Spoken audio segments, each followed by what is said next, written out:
Tomorrow marks International Holocaust Remembrance Day. The United Nations designated January 27th as a way to remember the day Allied troops liberated the Auschwitz concentration camp.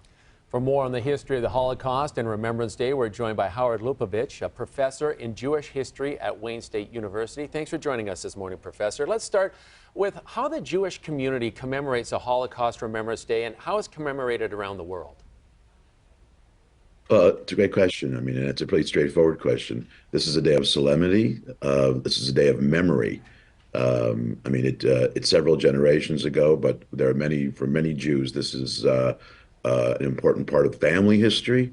It's something that Jews from a very young age learn about as a formative and impactful event for Jews.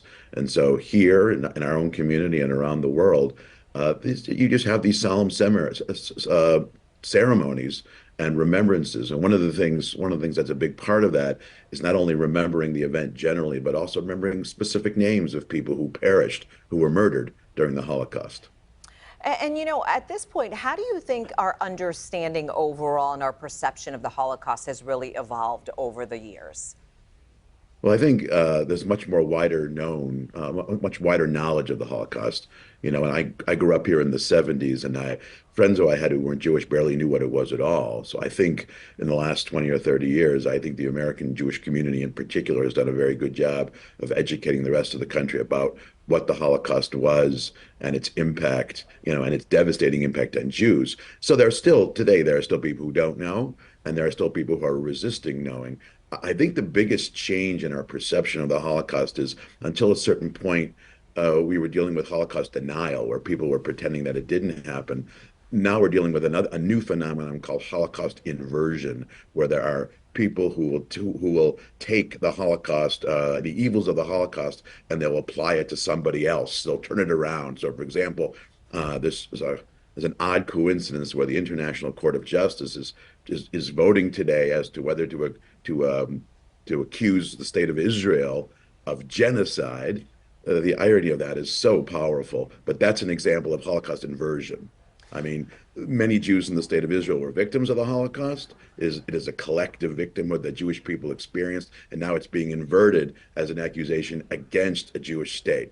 Yeah, interesting use of terminology there. You know, Professor, I'm curious about the courses you teach and if there's any challenges you face when it comes to teaching about the Holocaust.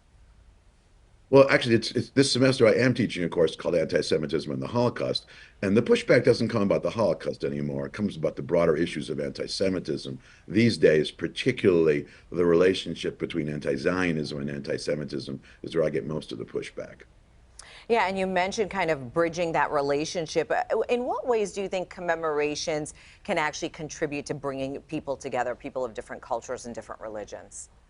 That's a great question. I think there are many peoples who have this experience of suffering. So, for example, I think the Armenian community in Detroit, I mean, they have their own their experience a century ago, and you know, and we've worked together with the Armenian community to sort of see the Holocaust and the Armenian genocide as these, well, I mean, these terrible experiences for each people, and I think we learn from one another that remembering the suffering of others helps us appreciate and really understand the full impact of our own suffering. You know, recently there have been multiple reports of both anti-Semitism and Islamophobia at college campuses nationwide. You know, have there been any discussions at Wayne State about those reports, and how do you handle those? That's a big question for a small interview, but yes, we've had instances of both at Wayne State, and thankfully I think we don't have as much as other campuses, but we have a lot more since October 7th. And I think what the administration of Wayne has done, I think pretty well, is emphasize the fact that college campuses are supposed to be places that it's a free market of ideas. You're supposed to be allowed to express yourself, you know, a symphony of different voices and opinions, but also the expression of different opinions and different points of view shouldn't compromise the sense of security that all students feel on campus.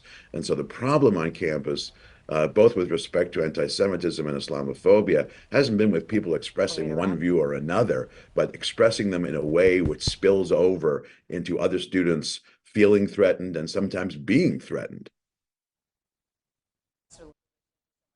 Joining us this morning, we appreciate your insight.